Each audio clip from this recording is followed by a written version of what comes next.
So as you all know, our next panel will be the panel on the built environment focusing on transportation. Before we get going, I just want to talk a little bit about my motivation for making sure this was a part of this summit. As a small child, I grew up in Germany for the first few years of my life, and I remember distinctly living in a small hamlet, jumping on a train and ending up in Munich or some other larger city.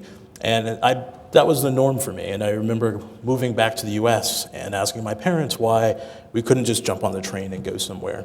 And since that day, I've been interested in transportation policy, and I've been interested in why, what our infrastructure looks like, what it could look like, and what it needs to look like in order to fulfill the needs of our society. So transportation infrastructure is at the heart of our modern society. Transportation is critical to personal mobility, environmental sustainability, energy use, as well as global and local commerce. Following global trends, Washington State will see large shifts in population while dealing with ever-increasing energy costs. Consequently, how and where we live and the ways in which we move ourselves will be critically important to tackling many of the regional and global problems ahead of us. Moderating this discussion is Ann Goodchild, Professor of Civil and Environmental Engineering here at the University of Washington. So please join me in welcoming her in the panel, and take it away.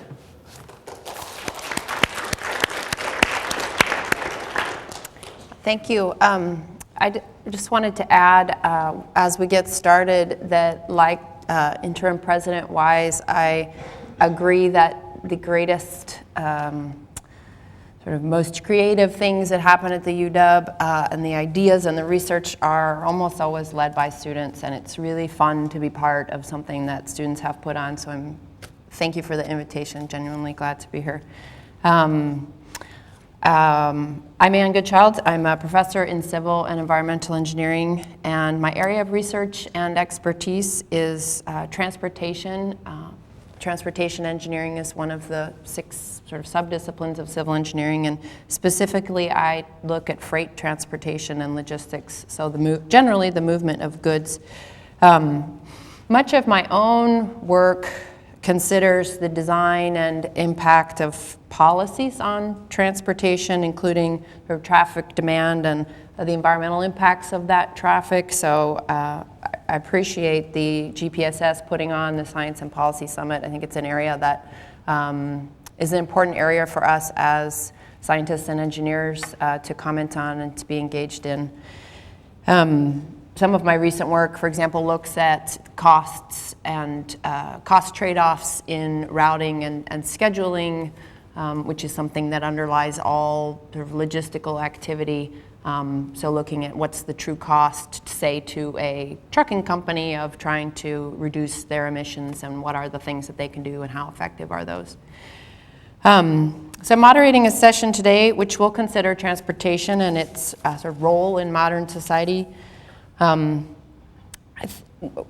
the description of our session, it suggests that transportation is critical to personal mobility and environmental sustainability. I would certainly add as well that it's critical to economic stability, and that there's sort of a mutual relationship between our ability to travel and engage in economic activity, but that also needs to be balanced, of course, by livability.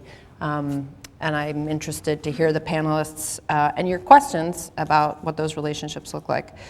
How many of you are actually graduate students in here? Great. Well, we have lots of time at the end of the panel for your questions, your provocative and insightful questions. So we're going to start. We have 3 other panelists. You can't stop me from making comments, so I'm the moderator, but I'm sure I'll make some comments as well. But first, I'm just going to ask each of the panelists to introduce themselves. We have Mark Hallenbeck from the Washington State Transportation Center, also called TRAC, Rob Johnson from Transportation Choices, and Christine Bass from the UW. So I'll just start with Mark.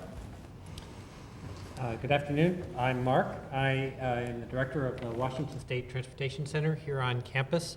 As a researcher, I do performance analysis for the most part. How do you collect data? How do you turn it into useful pieces of information? As an instructor, I'm a semi-permanent guest instructor in civil engineering. I teach the transportation planning class. As a result of that, I've studied the 520 floating bridge replacement probably almost as often as Washington State DOT has. We also studied the Alaska Viaduct at least 4 times in the last 15 years. And as a matter of fact, we were the first people to suggest a street option. So if you want to talk about the goods and bads of those projects, I would love to. I don't think we have 12 weeks worth of time to do that discussion, but the key is in all of these things, particularly in sustainability as a topic, you're almost always trading things off, benefits versus costs, long-term outcomes versus short-term outcomes, people's desires versus what actually they're willing to pay for. And those are huge, wonderful, nasty, but entertaining questions to talk about. That's what I do. Christine. I'm Christine Bay from Department of Urban Design and Planning in College of Built Environments. I teach transportation and the environment, and another course is land use growth management environmental planning. And this teaching, I try to let students know the complexity of these problems that society cannot really solve transportation goals in short-term basis. And planners struggle to channel transportation more in sustainable manner, but we continue to we are not very successful in that. But fortunately, in Puget Sound area, we have something called Growth Management Act in Washington State that is with us, and we are one of 12 states in the United States with a statewide Growth Management Act.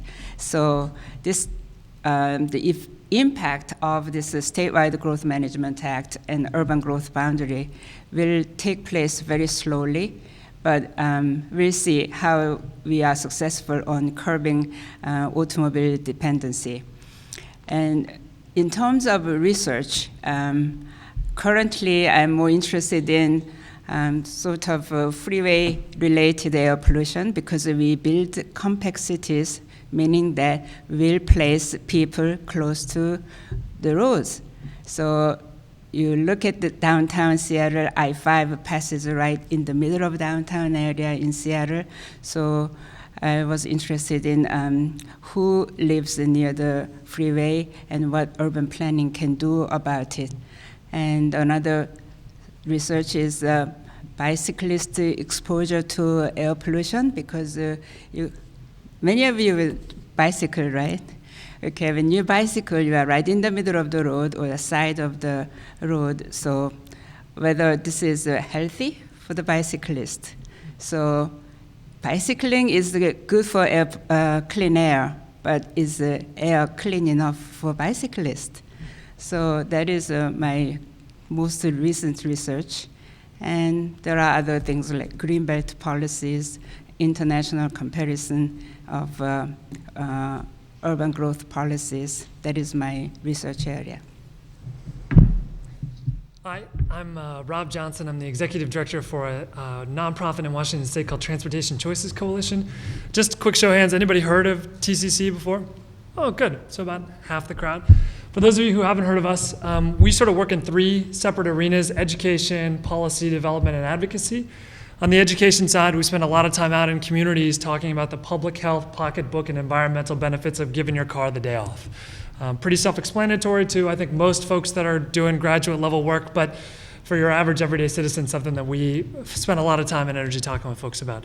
On the policy side, we oftentimes are representing either transit riders or the environmental community on stakeholder advisory groups as varied as the Alaska Way Viaduct Stakeholder Advisory Group, the 520 mediation process, the King County Metro Transit Regional Transit Task Force, the Columbia River Crossing Project down in I-5, down in Vancouver, Washington. So we get involved in a lot of policy debates around, again, how do we represent transit riders in the environment?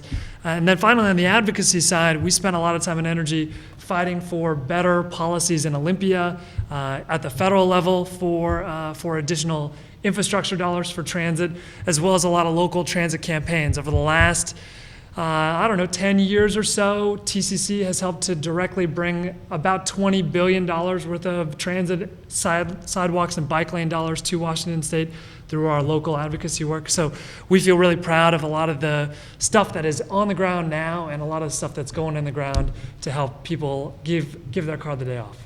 So I'm certainly interested in hearing what you guys have to say. I have a graduate degree in urban planning with a focus on transportation as well, but certainly don't have the research background that a lot of other folks on the panel have, just sort of one of those on the ground, nuts and bolts kind of advocate types. So I have some questions that we've prepared for the panel, and I'm going to ask them to comment on those. And then we have about this for probably about 20 minutes, and then we have about the same amount of time to take questions from you, from the audience. So if something occurs to you, jot it down, and then at some point we'll ask people to come up to the microphones and ask questions of the panel. So I'm going to pose a question, and then I'm going to note somebody to start, but then I request that anybody else with thoughts just add into that. So the first question is, given where we are and where we expect the world to be, what are some of the future trends that are going to have more of an impact on urban transportation? And I'm going to start with you, Rob. Wow. Open-ended, and I like it. So how many of you saw the recent front page article in The Economist about infrastructure investments? Anybody? Couple? Three? So, I'm one of those people that subscribes to The Economist, but how often do you really get a chance to read it, right? But that piqued my interest. So some fun facts and figures from that article. Did you know that compared to European countries, the commute time in the United States is worse than all European countries except for Hungary and Romania? That we spend, in terms of GDP, something like 1/3 the amount, or it's more like half the amount that most European countries spend on transportation infrastructure. That the Economist noted that we have about $255 billion in needs annually for updating, just maintaining our existing transportation infrastructure, and we're spending about 60% of what we should be spending on transportation infrastructure. So when I think about sort of emerging trends in our issue, I think about how do we find the additional resources to actually maintain what we've got, and then secondarily build more of what we need. And I, of course, tend to focus that on the transit side of the equation. Our friends at the national organization Smart Growth America did a little bit of homework and found that in the planning stages in the United States, there's about $215 billion worth of high-capacity transit, either bus rapid transit, light rail, or high-speed rail projects on the books. But we're funding those at a rate of about $4 billion a year. So it's going to take us something like 75 years in order to catch up with just the planned investment. So we have a long ways to go to meet our infrastructure challenges. And frankly, we're doing a big disservice, in my mind, to local folks who really want more transit on the ground. Transit is second in the country in terms of success at the ballot, behind firefighters. So about 70% of transit ballot measures in the United States over the last 5 years have been successful. It's an astonishing fact that more and more United States residents want more transit. We're just not meeting that demand. So that's sort of my opening soliloquy. How about that? Christine? This question is very big. Since you already made the transit issue, I will make a different point. Perhaps my pick is technological progress and alternative fuel vehicles. that maybe have a bigger impact in long-term future. But we are talking about long-term, maybe 4 to 5 decades. Planners try to double the density or triple the land use residential density, but last year's national report shows that even if we increase the residential density twice higher than current level, the VMT, vehicle miles reduction, will be only 2 to 5%. So we have a big challenge ahead of us in the United States. 27 or 28% of greenhouse gas emissions are due to automobiles. In Washington state, sadly, we are about 50% of greenhouse gas emission is because of our driving. So it's a huge challenge, and transportation challenge is really huge for us. It has to be technological solutions. Okay, and so I'll take a third tack because we're supposed to be, gets you thinking. So to me, the real question is money. And what are you going to convince people that they should buy? Now, do they, as Rob said, we have badly underfunded our transportation infrastructure all the way across the board. We have a $4 billion 520 replacement. We have a $4 billion viaduct replacement on the books, but not funded in the least is a $2 to $3 billion I-5 job. It was a 20 to 30 year design that's now 50 years old. Okay, it's not even on the financial books. So, and we could spend enormous amounts of money on transit improvements. So who's going to pay for it, and how are they going to pay for it? And most importantly, how are you going to convince them to pay for it? So we have a political approach driven by human interest that says, you should pay for my stuff. So one of the reasons growth management hasn't been quite so successful is you buy a whole lot more house if you move out where land is cheaper, and someone else pays to build your transportation network, whether it's buses or whether it's roads, it doesn't matter. And so there's huge financial incentive to live in Snohomish County, Pierce County, farther out, rather than rebuilding a 1930s house in Ballard. So how are we going to pay for our infrastructure? Or are we going to figure out, and by the way, we have to convince the public, which votes quite happily for Tim Eyman initiatives that says no, right? Makes a very good living, the man, getting people to vote no, because we don't like it. I don't want to pay for it. Someone else will magically appear. Now, Nebraska has given up paying for I-90s. They just don't do it anymore. So when you change the financial structure of the system, you will change where people wish to live, how they're willing to live, and what kinds of modes of travel they will. Until you change the financial structure, which desperately needs to happen, you don't get it. But at the same time, you set yourself up for huge arguments that transit has an awful lot of subsidy that's obvious. Cars have a lot of subsidy that's not so obvious. And so that obviousness really sets up conflict between pro-this groups and pro-that groups. And for anybody who rides a bike on a really crummy street, which happens a lot if you ride a bike in the University District, you guys pay nothing. And by the way, I ride my bike every day. You pay nothing for riding your bike on those streets. So you don't contribute at all. You're part of the problem. Okay, there's my being obnoxious person. Yes. I think some people might be surprised that we're talking about future trends and the price of fuel hasn't come up. Specifically, is that inherent in the trends that you see? How does the price of fuel does it magnify or speed up those that vision of the future, or is it not as much of a factor as maybe the public might believe? Rob, we could do the same order. Sure. It's such an interesting question, because if you look at the reluctance of the state or the federal government to raise the gas tax, there's a lot of political arguments that get made about disinterest of the voting public to see gas taxes go higher. Yet on a yearly basis, we're perfectly comfortable with, in the summertime, gas prices going from $3.50 to $4 seemingly overnight. So the public seems to accept that, and those profits going towards somebody that's not us, and not building stuff.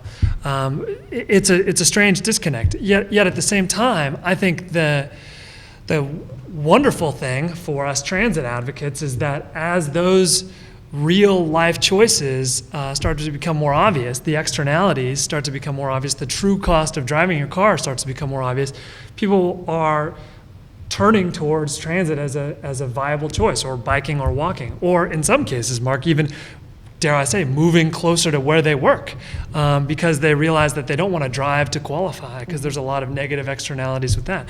So, you know, in my feeling, we have a lot of local and voter will to tax ourselves for that, but not a lot of political will in order to do it.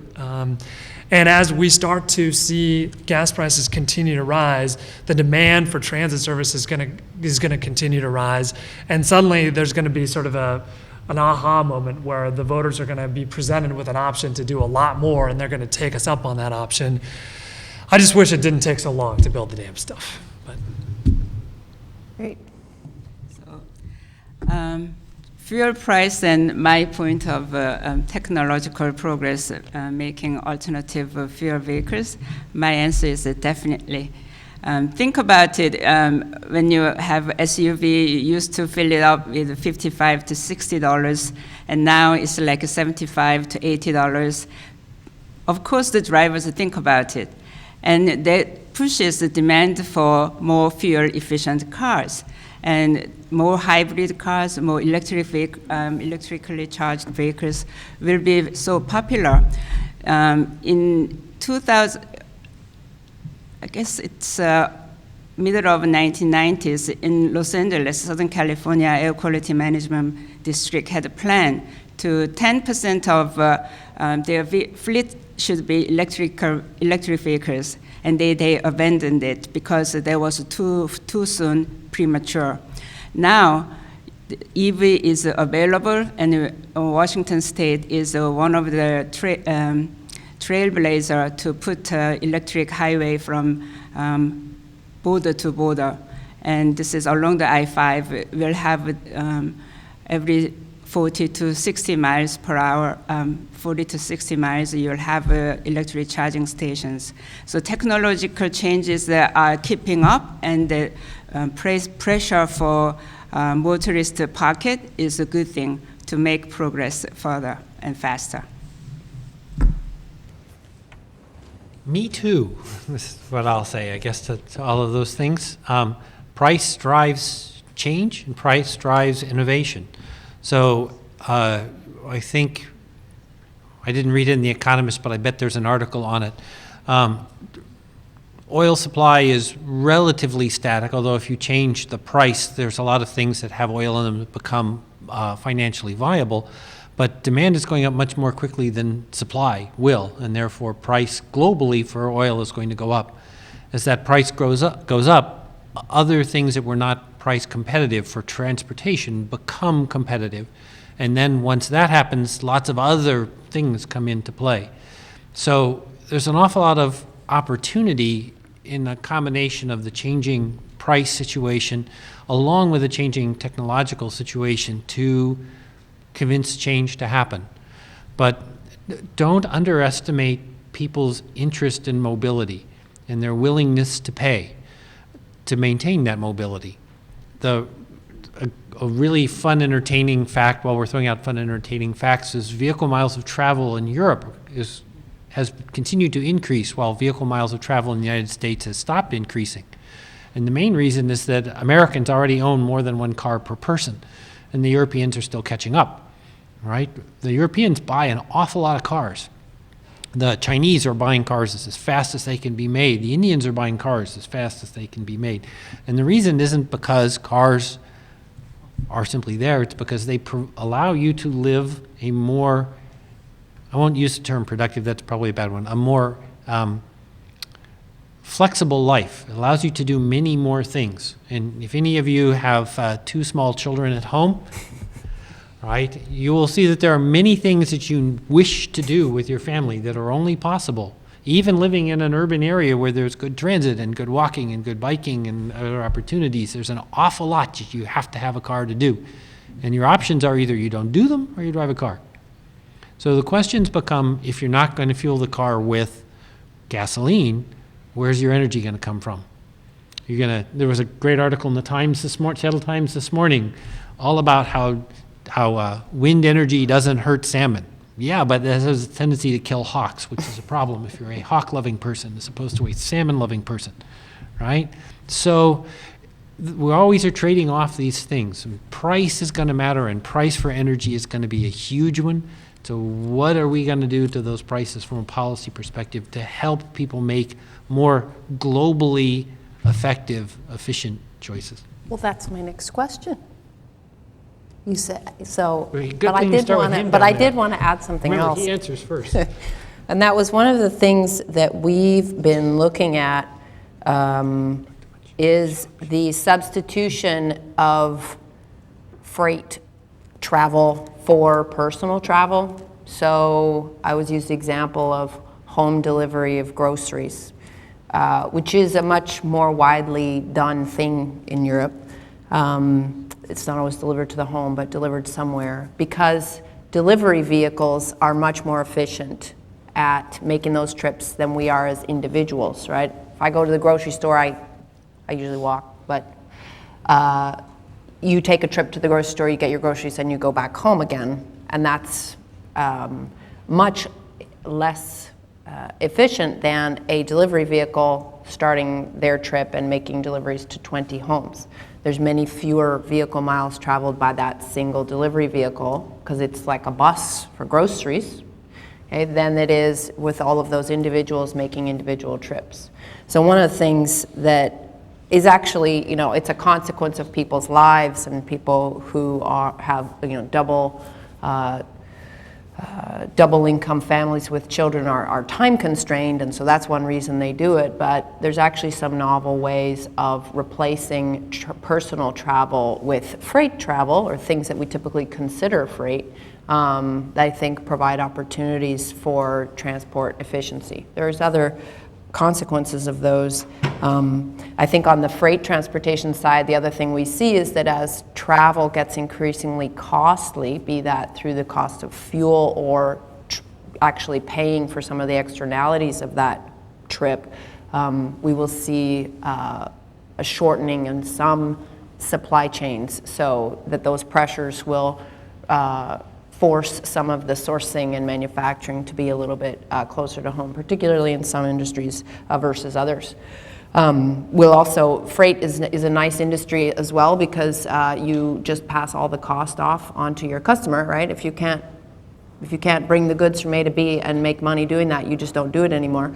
So the cost gets passed directly onto consumer, and certainly we will see goods become more expensive, which obviously has a downward pressure on consumption, which is actually kind of a fairly effective sustainability strategy. So I guess following on what Mark said, I think, what are the policies or infrastructure changes, if they're physical infrastructure changes, that will sort of encourage and allow society to meet these transportation challenges? Are there policies that whoever we is, should be pursuing? What are those in your mind? Toll everything. Yeah. The best way to get people to consider the choices that they're making is to be able to charge them the true cost of the trip that they're taking. And while I certainly am a proponent of electric vehicles as well, every time you brake an electric car, that brake dust still runs off into Puget Sound, which is killing fish and having a detrimental effect on the health in Puget Sound. Transportation-related runoffs are now the largest single-source pollutant into Puget Sound and our streams and waterways. So, getting people into electric vehicles isn't the only thing that's going to solve all of our problems. It's certainly one of the things that we can do to help improve climate change. But I think that there are a lot of other things that we can do to help improve people's choices. So, I think tolls are a great way to do it because it removes a lot of those so-called choice trips and forces a lot more of the linkage trips that you're talking about. I think another great thing we can be doing is changing or taking another look at our land use policies. Not only developing more densely around transit stations, which I think in Seattle we should be doing much more to develop denser communities around, particularly our light rail stations, but also to change the way that we think about land use even in our single-family zones. If you live in Ballard, you might have a really great opportunity to walk to a grocery store, but if you live in North Beach, you probably don't. If you live in North Beach, you're probably driving for just about everything that you need to do. We should be finding ways to integrate better choices within our neighborhoods to allow for decreased trips and increased land use opportunities. So those are the two off the top of my head. Do you have anything to add? Mine is not very different, but I like to add on his making places transit-oriented development. That's the planner's jargon that make increase the density around the bus and rail stations, make it more mixed use so you don't have to travel too far, and enhance the people's accessibility to different places and replace the automobile trips to walk or bicycle trips.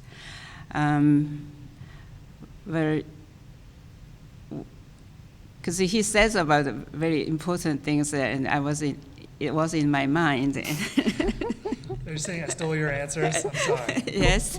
There are What good things about I like getting to add first. is that in Puget Sound, we have this long-term vision, Transportation 2040, Vision 2040. And in here, long-term planning, we like to direct growth in 27 places, so-called regional growth centers. It's like a big scale of a transit-oriented development. All these 27 places will be linked by multimodal transportation, so eventually people have choices to divert your trips from cars to rapid bus transit and bicycles and so forth. These are good policies, but we cannot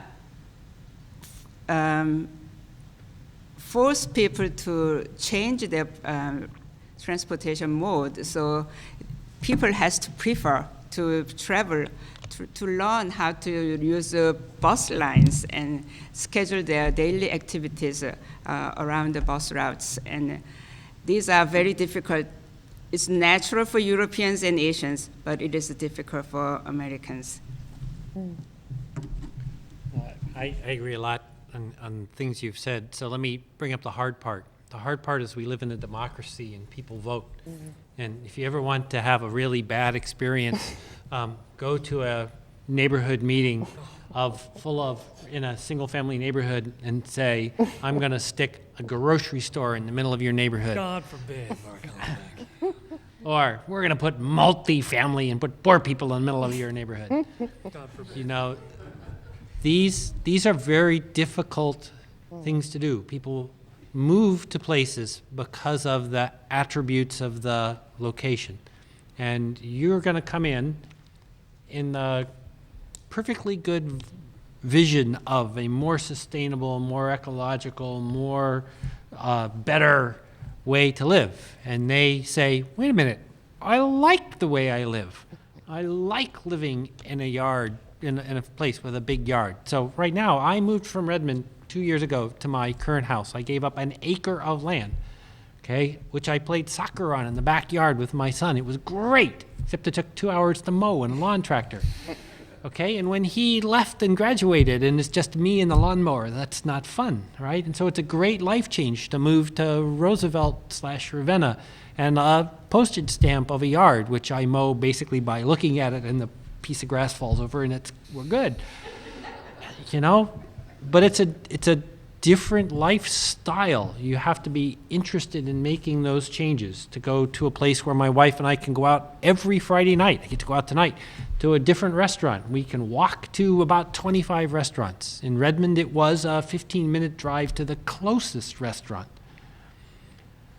On the other hand, there are a lot of people who don't want to come into the city of Seattle and places where it's affordable because the school system's not very good. It's not true. My kids go to Some Seattle. places. And No, yes, just fine, thank you. And your children were in the middle of a giant fight as to which of the two best elementary schools they were going to go to, right? So it's not that there aren't. There's perceptions, there are issues that you have to deal with that aren't transportation, they're not environment, and yet they're key to how people have chosen to live their lives, and you're messing with that. So as you make these policies, try to also look at ways that you can get them there gradually. As you can get them there gradually, you can give them a path where their choices allow them to trade things off, where they see the benefits and not just see the fact that you're getting good stuff and I'm paying for it. When you get into that, you're in trouble. So politically, boy, I want to go where these guys are talking about. And I struggle still to find the paths that will take us to that better thing, realizing that the Seattle school system has to continue to improve in order to help do some of those things. So any ideas for the gradual path? Price is a good one. If you can change price slowly, if you can take advantage of price, technology is good. If you can find ways to take advantage of that, empowerment is good. My younger son is in the process of trying to buy a house in Ballard, and their concern is what will the school systems be like when they have kids in 3 to 5 years, and another few years past that. How do you support the growth in that area? If you support that, they're going to stay there for 25 years. If you don't support that, when they come time to have their kids go to school, it'll be private or they'll pick up and move. And overriding the transportation choices and the environmental choices and the energy choices, because the kids and their education, which is high in my family, not quite sure why, that will drive the decision. So these other decisions are all really important as you push those policies, but some of those can be really supportive if you want people to move into those kinds of neighborhoods. Can you make them really cool, real exciting? And on one last thing, just along those same lines, we talk about it, we're going to take the viaduct down, what's it going to be like 10 years? Hey, UW study, it's not going to be that congested 10 years from now because everybody left, right? They don't go downtown. If you make something, our biggest employers in this area are completely footloose. Microsoft can get up and leave in a heartbeat. Adobe can get up and leave in a heartbeat. Amazon can get up and leave in a heartbeat. There's nothing about Seattle that says those companies have to be here. There's not a coffee plant within 1,000 miles. Starbucks does not have to be here. They're here because it's a really cool place to live. And if your solution is to make it a really awful place for the next 10 years, so that after 10 years it'll be great, it will be, because there will be no one here. Yeah. Oh, Paul Waddell. Paul Waddell's Yeah. well, actually, a couple of statistics. Yeah. People. That's just the assumption. Well, their assumption is that all the trips have redistributed. That's how it works, and it's in fact they do. If you make it really hard to go downtown, people don't shop downtown. They go to Northgate. Well, fortunately, other types of studies show that high-tech industries do not change its location. They stick to founder's location. So there is something you cannot change. And the more likely, Microsoft will not change the location because you cannot change the founder. Where's Boeing headquarters right now? Because the founder is not alive. Well, but the founder of Microsoft doesn't work for Microsoft anymore. He's still here. So we're going to go back to policies that we can influence. And I think Rob mentioned, shall we have a moment for a question? Please. You can probably just yell. I might get in trouble for saying that, but, okay. Yes, use the microphone. Hi, I have a policy question. So one thing you talked about changing people's behavior, which I think is probably a big issue, besides creating the infrastructure for them to be able to do that. I've always wondered why we don't recreate what we already have. For example, in our neighborhoods, why you can drive through at 25 miles an hour and mow down all the bicyclists and the kids playing in the street. So I don't know because, again, I haven't been working in transportation policy and planning for a long time. How hard is that just a very politically volatile idea? In Seattle, 25-mile-an-hour zones will now be 10-mile-an-hour zones. And now we don't have pedestrian deaths. We don't have, bike-related deaths because, in the Netherlands, if you got hit on a bike, the driver's going 5 miles an hour, so you don't die. So I don't, I'm just curious as to why we don't make choices that maybe don't cost a lot of money, but I understand that maybe it's a volatile political idea. I don't know. So in particular, residential street speed limits being, say, 15 Yeah, miles so an hour again, versus you could 25. get there's main arterials and they're for getting around and things like that, but we have a lot of neighborhood communities where cars are just driving through really fast. I live in North Seattle without sidewalks, where there really isn't an issue. We don't need sidewalks. We just need cars to not drive by and run us over. So behaviorally, people drive as their senses tell them to drive. So one of the interesting aspects of vehicles is when you drove an old vehicle in the 40s and 50s and you felt every bump, you knew how fast you were going. And as we've really improved our suspension systems, we've improved the sound quality of our cars. You roll the windows up in a modern car and you don't hear anything. One of the aspects of that is you lose the sense of how fast you're really driving. The result of that, and from a traffic engineer's perspective, we spent 60 years trying to make roads safer by making them nice and straight and flat and smooth. And what we did as a result of that is we got people driving really quickly because they didn't realize how fast they're driving. So you're seeing a lot of motion in the urban areas to what we call traffic calm streets. If you go north of where I live now, there's a traffic circle every block, trying hard to slow down people. There are lots of them. The city of Seattle loves traffic circles. Not everywhere. they don't work. I mean, people just drive by and mow everyone down. So there are a variety of things that try to impress on people the speed with which they're driving. So that helps. Part of our problem, however, is we have built our lives around the ability to do as much as we physically can. And so people are often in a hurry one way or another and they drive quickly despite. So there's a training side to it as well. And to a certain extent, there's often just a plain old everyday courtesy side. One of the interesting things, if you pay attention to these things like people like me do, in some parts of the world, Seattle's actually an amazingly polite place to drive or to deal with drivers. If you don't think that's the case, go to Washington, D.C., which is only about 2 steps up the level, and then go to Boston or Chicago, which is another 2 steps up the level in terms of how people drive, and how they interact with the drivers. It's not to say we couldn't make a lot of improvement, but there are an awful lot of ways we could improve our driving. So some of it is engineering, some of it is urban planning, and some of it is strictly, are we going to be nice to each other? I think it's, you're talking about residential area, but I think in general in the US, you have a lot of distance to cover compared to European. The Netherlands is more compact, the most compact part of the world. So they have a shorter distance and they reduce the travel time, travel speed. It doesn't affect their travel time so much. Just think about it. A couple of weeks ago, Arizona changed their travel speed on highway to 70 miles per hour. So it consumes more gasoline, it emits more pollution.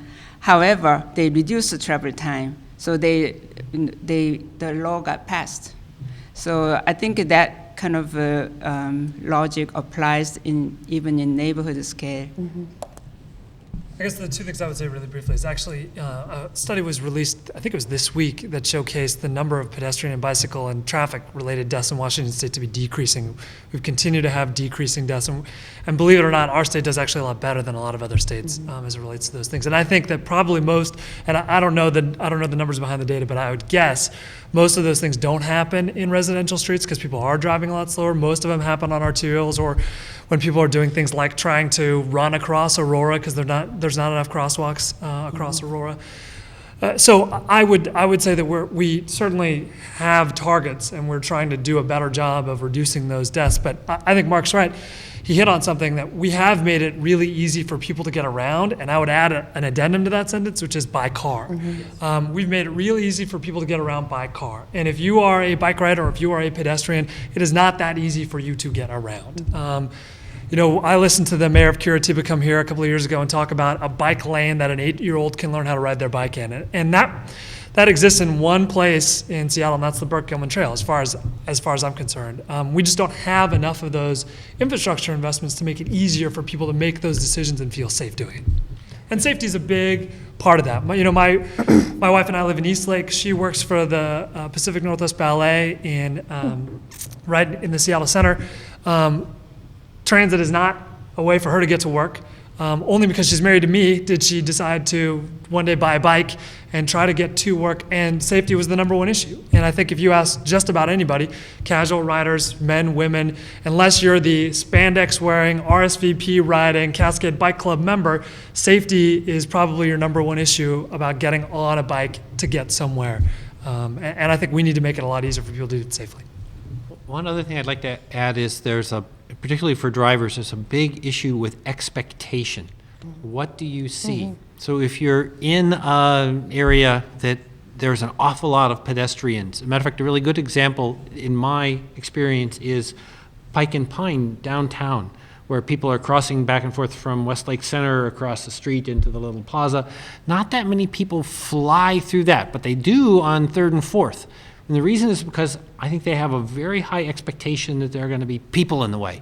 And in sections of the neighborhood where there's an expectation of little kids, of bikes, of whatever, people drive much more slowly. They're much more conscious of what you're doing.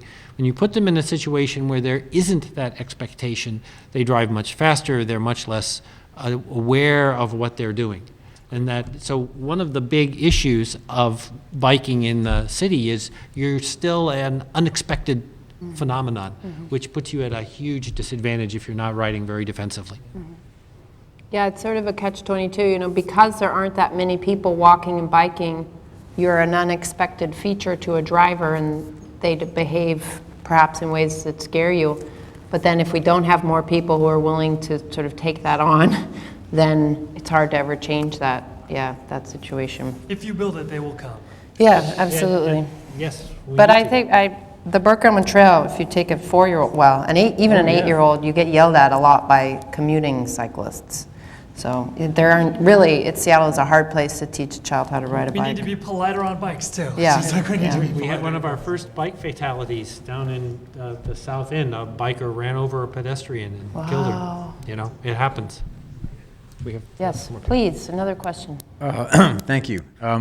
It's in regarding to some of the alternative transportation proposals, for example, just the electric car, which people are saying, oh, it's going to help clean up the air. The electricity has to come from somewhere to charge these cars. And we can say, well, we have hydro here, but really only a percentage of it is. And Washington State has invested very heavily in coal-fired power plants in Montana, for example. I know we own 50% of like 8 mine-to-mouth power plants. So as we create what we think of as alternative transportation, and many of it is really mythologically clean, nuclear energy not being clean, coal not being clean.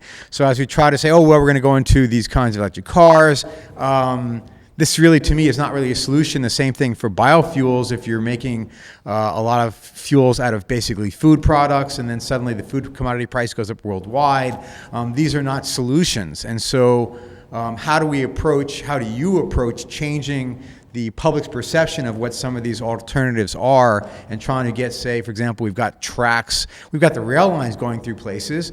I can't get on a train that's going to take me to most of these places the train tracks go through. How do you get the money to go and get more train traffic or more, essentially transportation options that are going to be much more ecologically friendly? Anybody want to tackle that one? It's difficult, will be the first answer. You think of getting there in stages. So I agree completely. The big downside of electric vehicles is where does the electricity come from?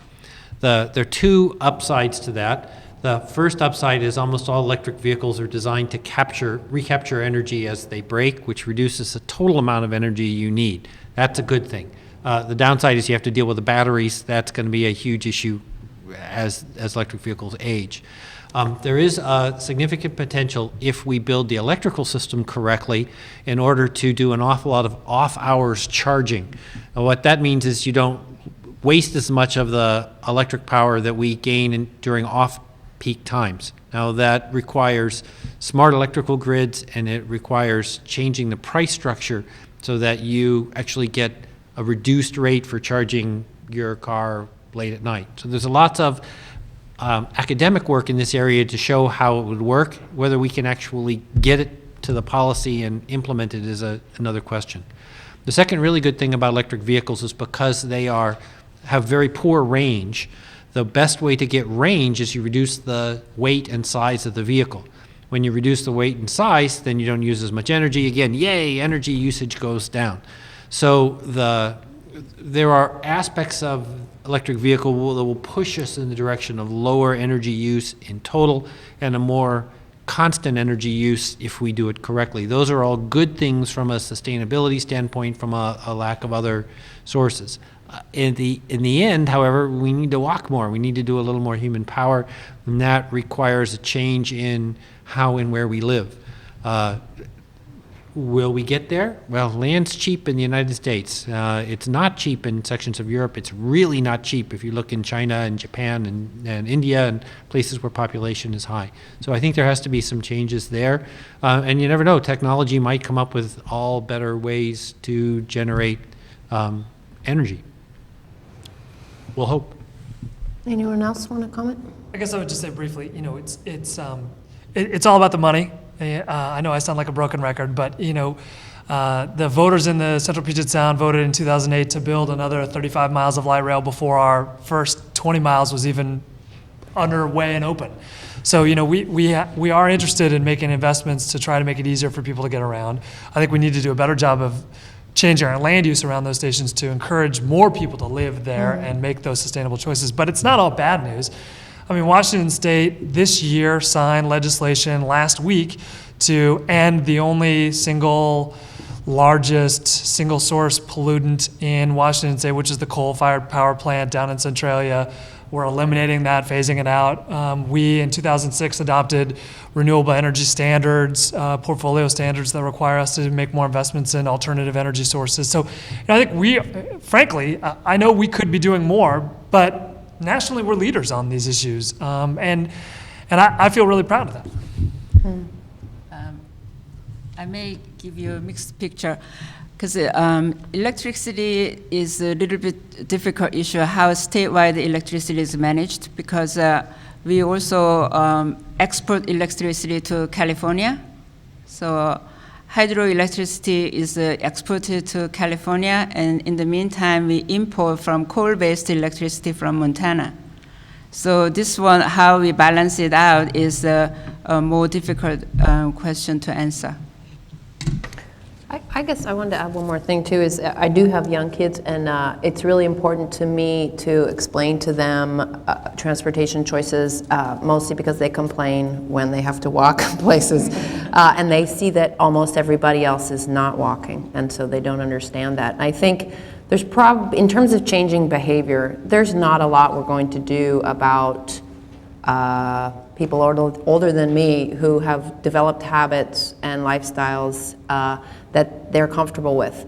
Most people have a harder time changing once they've set sort of established patterns in things, and they own homes in certain places and they have a life there. I think it's really important, sort of counter to what Mark said, we try really hard with our kids to get them into good travel patterns and for them to believe that we don't go everywhere by car. And I think they're adaptable to that. And so I think it's really important to try to focus on young kids and I do the safe routes to schools things, encouraging kids to walk and bike to school, and I think that, we have much more of an opportunity to try to educate and to some extent train young people about the costs and the trade-offs. And so they're still buying, they're still at a point where they haven't bought their home yet. And they're still making choices about where to work and how to get there. And I think, like most things, in terms of education, that's probably where we could have more of an impact. Yeah. Go ahead. Yes, I have a question that I'm hoping the panel can speak to. I agree with what sounds like the consensus that behavior and policy change when you see the price tag that's really attached to them, and that by pricing externalities that will drive policy and habits. But those prices don't get placed in plain view until policies are made to put them there. So what's the path forward out of that chicken and egg situation where we're not just culturally unwilling to tax ourselves and have a visceral reaction to putting those price tags out there? I'm a practical individual. I'm an engineer, right? We live for practical things. So you have to take advantage of your opportunities. So we're doing tolling in this state, not because we really think this is a wonderful thing to do, but because we have two really important facilities that are going to fall down and or sink and kill lots of people in the process. And it took a long time to convince the community that these things were going to happen. So, but with that opportunity, we're going to do tolling, and we're going to do tolling on 520. We're going to most likely toll whatever happens out of the viaduct. And the question becomes, can you, that gets us in the idea of bringing real prices up to the public. So one would hope that with those kinds of opportunities, we will in fact pick them up, take them forward, see what we can do with them, learn what they can do for us, and extend their use as it becomes politically possible. So part of that is education, part of that is outreach, part of that is advocacy, but it's also striking while the iron is hot, you might say. And I think you have to really look for that, and it's why it's important to have people who will fight political fights, but with a grounding in what's realistic. I'd like to add to Mark's comment. We may need to look around and look beyond the United States and learn from abroad. So one of the successful cases, international successful case, is London's congestion charging zone. And that was done by, Londoners, they don't like to pay for anything like us, except a good beer. So, but the mayor performed, he was very successful to make this congestion charges successful. And the agencies were also prepared how to deal with this and without aggravating situation for less well-off people. So after imposing congestion charging zone within a year, travel time was faster and air pollution was reduced. And there are a lot of benefits happen, and they want to expand to phase 2, and they expanded, but I'm not quite sure the success of it because of the economic downturn. So there are congestions everywhere in the world, but the solutions are different. So we may need to invest our time to look around and globally, and where are the successful cases and under what circumstances, so we can have a diverse options to solve our problems. There's an academic argument to be made that congestion is actually a good thing for the economy because congestion shows that people want to be somewhere. But I think getting back to what Mark said, tolls on 520 are really interesting because they're not only affecting individuals' behavior, but they're affecting corporate behavior. And I would argue that corporations actually think and act more rationally because they're more concerned about their bottom line, frankly, than maybe even your average household is. And I'll give you an example. I was talking to a friend who works for the Downtown Seattle Association. Microsoft, huge employer in this region, huge employer on the east side, is actively looking for massive amounts of office space in downtown Seattle as a result of the 520 toll. Because they believe two things. One, their people are going to get really pissed paying that 520 toll back and forth every day. And two, so many of their growth opportunities are going to be within the city because that's where more and more of their employees are going to want to live, that they better be making investments now when the market is down in places where they think people are going to want to work. And so I think we're going to start to see some big, significant, rational behavioral changes as a result of businesses as well. So I'm not convinced that the city's going to die if we tear down the viaduct and don't build anything. But, I guess that remains to be seen. I think business is always, they make a rational choice. So sometimes people use congestion as some kind of reason to leave the region. So I think Boeing was one of the big corporations who left us when Boeing headquarters left Seattle to Chicago. They said something about congestion is unbearable in Seattle area, so they went to Chicago. So I'm so sorry that Chicago congestion is not there. Right. So, But they have options. yeah. Another question. Hi, yeah. My name is Jake Valaskini. I'm the founder and principal with Sound Policy Consulting.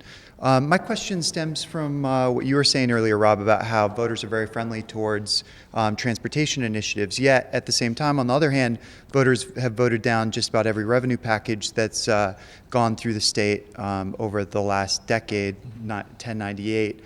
The soda and candy tax. So to what extent by voting for these transportation packages are we just setting ourselves up for budget gridlock California style, where the voters are essentially saying, well, we want this transportation, but we're not willing to pay for it? Do we need to start coupling these revenue packages with transportation choices? That way voters are asked to actually make a rational decision that's tied to actual funding? It's a great question, and I want to clarify. If I said transportation, I meant transit. When you look at the figures nationally, it's voters are more likely to pay for transit even than they are to pay for roads. So I think that in answer to your question, we have some huge fundamental tax problems in this state about how we collect revenue, where that revenue comes from, how that revenue's connected to the recession and the peaks and valleys are super significant here, but that's not really that much different than any other state, frankly, right now. But when I think about a good economy and when I think about cities that are growing and metropolitan areas that are growing, transit and transit infrastructure is a big part of that equation. I think that a city like Los Angeles, that's looking to expand their transit network, is doing a pretty good job of bringing more growth and more jobs and more businesses to LA, and that's a place with significant amounts of congestion. But I guess to your broader question, will voters support general fund revenue if it's connected to transit? The way that our budget happens, our budgeting process happens in Olympia on an annual basis is there are 3 separate budgets. There's a transportation budget, there's a capital budget, and there's an operating budget. And so it would be really difficult to connect those two. I could see it being really difficult to say, let's vote yes for a big package that helps to build schools, but also builds light rail and also makes significant investments in cleaning up Puget Sound. I'm not saying it's impossible, but it would be a big uphill battle, and I'm sure that would keep Tim Eyman in business for plenty of years. The other thing is also think many of if you look at the history of funding packages in this state, the Seattle core is much more willing to vote for public expenditure of money. Seattle is a blue Democratic, will tax us, we'll pay for it, much more so than the rest of the state. So if you look at statewide, one of the big problems is you have a big chunk of the states, we just don't want to pay taxes. One, we're not congested, we are on roads, worst comes to worst, my 4-wheel drive will drive over the potholes. and don't tax me. And so when you have that, but you're looking at statewide initiatives, it's one of the reasons Tim wins a lot, is because he has a big section of the community that isn't impacted by it, doesn't see this as being a negative, other than anything that prevents me from doing what I want to do is bad. And so it's tough to beat that. I think when you look regionally, we do much more in terms of rational transportation thinking. And that's a key is it's bad if the state suddenly balkanizes and says, we're going to do this stuff in Puget Sound and screw the rest of the state.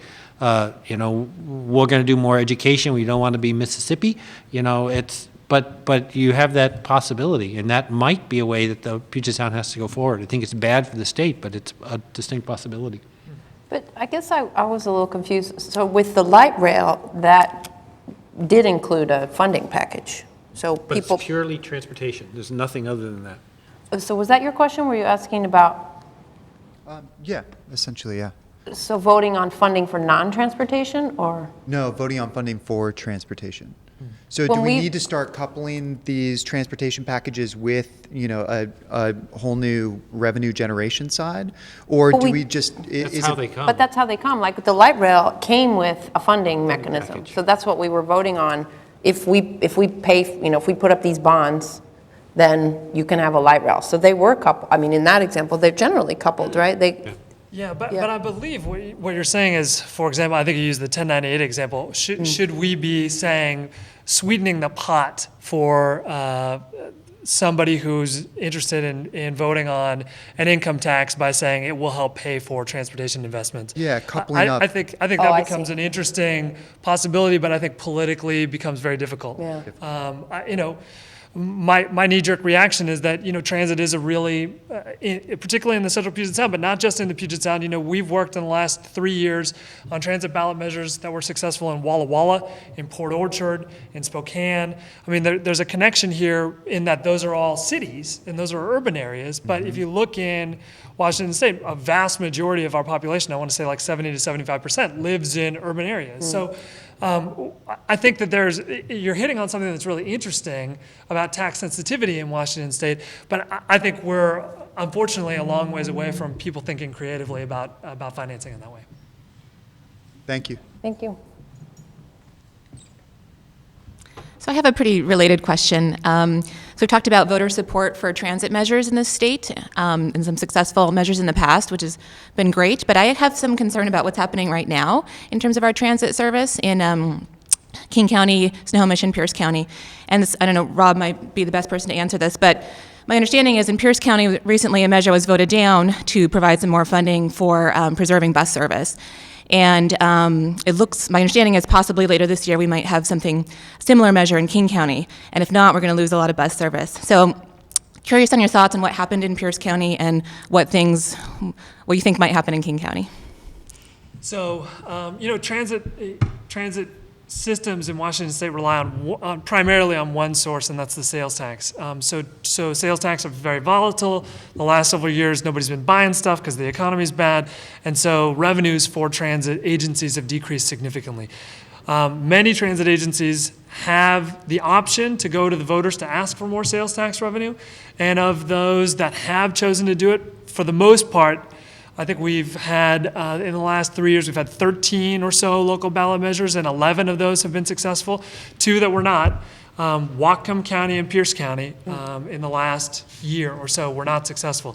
There's a common thread in those 2 ballot measures. One is the size of the district. The Pierce County and Whatcom districts were really big and encompassed a lot of rural areas that don't get a lot of service. So you're asking those voters to tax themselves for service that they don't see. That's a really difficult argument to make. And so what's resulted is both of those boundaries, both those boards looking at shrinking their boundaries in order to not only do a better job of serving their riders, but also, frankly, gerrymandering their taxing districts to ensure better support in the future. I think that we continue to be able to make a really strong case to voters in Washington State that investments in transit are critical for a lot of different reasons. And I was talking about this with Ann earlier. Transit isn't just good for the economy to connect people to jobs or the environment to get people out of their cars. It's also really an important social service lifeline. There are a lot of folks who rely on transit because they can't afford to drive or don't drive. I saw some statistics recently in an article that Malcolm Gladwell wrote in New York Times about how young people are choosing to get their driver's license later and later because they're super interested in being connected to social media at all times. So they're using public transit as a way to make sure they're always on Facebook, they're always on Twitter and knowing what's going on, particularly in big urban areas. And so I think as we start to see society evolve more towards what you're talking about, Mark, with multitasking and people needing to feel connected at all times, I think one of two things is going to happen. We're going to see huge increases in fatalities because people are going to be checking their Facebook page while they're trying to drive down the street, or we're going to start to see significant increases in public transportation. And you know, Melanie, I think we have a long ways to go to improve transit funding flexibility in Washington State. We can't be singularly relying on the sales tax as the only way we fund it. And there are 5 transit agencies in Washington that are at their constitutional maximum. They have no choice but to cut service. They can't go to voters and ask for more money. King County is one of those places. And so we need to do a better job of finding diverse local funding sources to make investments in transit possible in those communities. Quick follow-up, isn't it, my understanding is there might be like a motor vehicle excise tax or whatever in King County? Just what do you think are the prospects? Yeah, the state legislature adopted a temporary congestion reduction fee that may be on the ballot this November for King County that could help offset some of the cuts. King County is currently looking at 600,000 hours of service cuts, which is a weird esoteric number, but in real terms is every bus running on the weekend. I'm not saying that they will cut every bus running on the weekend, but that's the size of the problem. If that $20 fee is enacted by the voters of King County, it's only a temporary fee. It's a 2-year measure. It would buy back about a third of that service. So really what we're doing is we're putting a Band-Aid on a major wound in order to hope that we can make it to the hospital in time so that they can perform surgery 2 years from now. And we're buying ourselves a little bit of time. But it's not really going to do much to solve our long-term problems. Boy, that was nerdy. I'm really sorry. It was so not nerdy. It was great. I just have 2 questions. The first one is more national. I know the Obama administration is doing quite a bit with their biomass crop assistance program. And I was just curious to know what your general thoughts were about the sustainability of biomass, because you hear that it's not a net benefit. And then separately, I'm a huge fan of cap and trade in Washington State, and hope it'll happen someday. And when it does, I think the transportation sector is probably going to be the one that's going to face the brunt because it has the most emissions. So could you give me an overview of what that's going to look like, a cap in Washington State, how that's going to look on the transportation sector? No Great clue. I don't know anything Well, about biomass So either. we'll take biomass first. Yeah, can anybody comment No on biomass? clue. The only thing I will say about cap and trade is, there is a statewide organization called Washington Environmental Council that has been sort of our environmental community lead on cap and trade. At one point, there was a thing called the Western Governors Climate Initiative that was considering cap and trade legislation throughout the 4 or 5 Western states, and I think British Columbia was included in that. They were explicitly looking at leaving transportation out of that cap and trade system. So don't think that just because we have cap and trade, it means that transportation is going to be included. The only thing I will just bring in is there has to be voter belief that what will happen actually is 1, fair, 2, above board, and 3, actually achieves what you think it's going to achieve. And I think just as a complete outsider in the cap and trade stuff, although I get to read good student papers as they roll by my desk, the most important thing to me is I get the sense from the public that they have no trust whatsoever that the cap and trade initiatives aren't purely a shell game for various people to make wads of money and not really result in any significant improvements. Now, whether that's true or not is beside the point. The point is that that's a perception of what cap and trade is. If you want cap and trade to go anywhere, I think you have to, in fact, get by that perception. In transportation, perception is everything. One of the reasons people drive cars is because you have billions of dollars in advertising telling you how sexy you are if you drive XYZ car, and how unsexy you are if you are riding a bicycle or taking a bus or doing something other than driving this really cool car with really expensive wheels and a sound system that makes your neighbor's house shake. But that's an awful lot of influence on how you perceive who you are and what you do and whatever. So don't underestimate, just from a policy adoption perspective, is the educational process, the advertising process in order to kind of bring people around to a more balanced view of the world. Yeah. There may be some environmental justice issue with cap and trading because it may affect poor people disproportionately.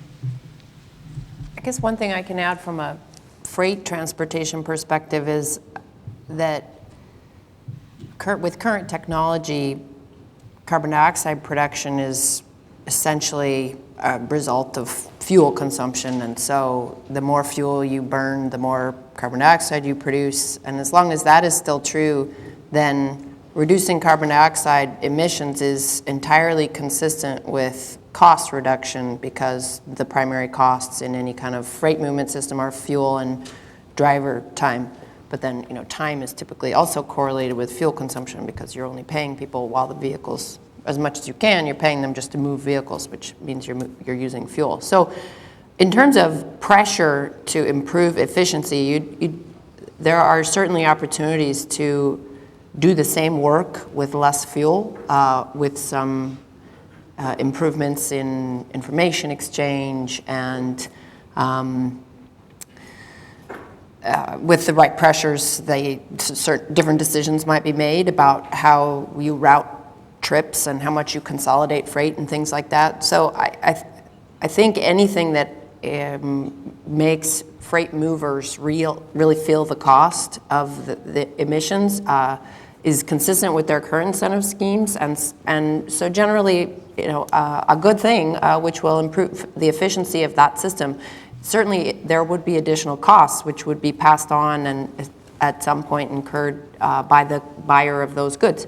So goods would get more expensive, and you can have various opinions about whether or not that's a good thing. But I don't think it would be felt in the long term particularly strongly by the freight movement sector. I think that would be sort of felt by the entire economy, but it wouldn't be that industry would be particularly hurt, I don't believe, in the long term. And actually, there'd be a lot of things you could point to that would probably be good in terms of doing the same work, in terms of moving things with less cost and less social cost.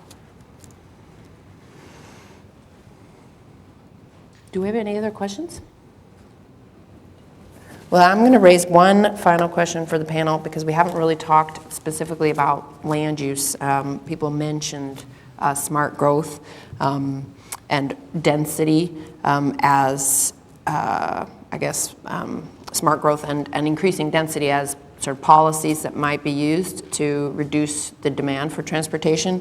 And I guess I just would ask somebody, Mark, to give sort of a definition of smart growth so that people understand what that is, and maybe make a few comments about how those kinds of strategies affect transportation. Smart growth is any growth with a GPA over 3.4.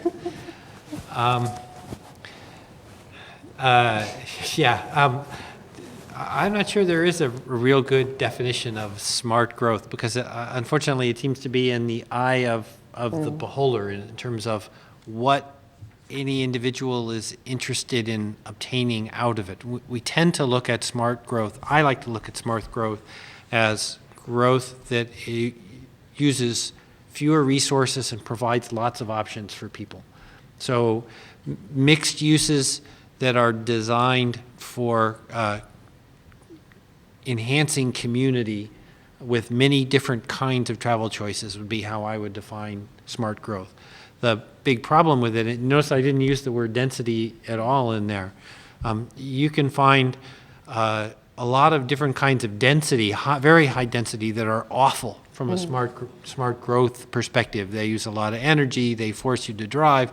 The fact that they're dense doesn't necessarily mean that you actually travel intelligently or you use your energy intelligently. Similarly, you can have single-family neighborhoods. Mine happens to be one where there's an awful lot of opportunity to travel efficiently.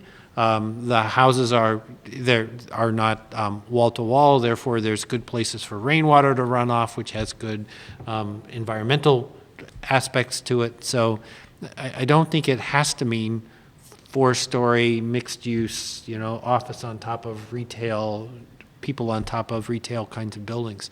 I think there's a lot of flexibility. To me, therefore, smart growth is places that can be served from a transportation perspective efficiently in multiple ways to give multiple choices, and places that are built with energy efficiency in mind, because the lower the energy usage you have, the better opportunity to use the energy you're already generating in other ways without having to generate new energy, which is good. Can I join in? In urban planning, we use smart growth in a specific context. It is more of providing planning incentives to use existing infrastructure in order to reduce automobile dependency.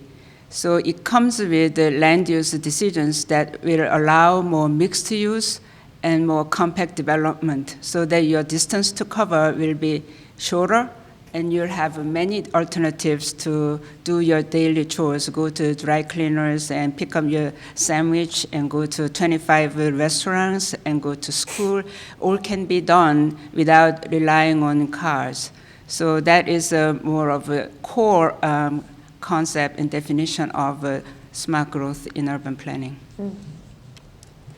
I guess the only thing I would add is that I consider the two to be linked. I mean, I don't know how you can talk about transportation without land use and vice versa. I mean, did you build the road to the community, or did you build the community because there was a road there? You know, I think those things are connected. So when I think about the transportation side of smart growth, I think about sort of, I guess, 4 key principles, right? Making sure that you have great investments in sidewalks, making sure that you have great investments in bike lanes, making sure that you have great investments in transit, and making sure that you're maintaining and preserving your existing roadway system before you're building new stuff.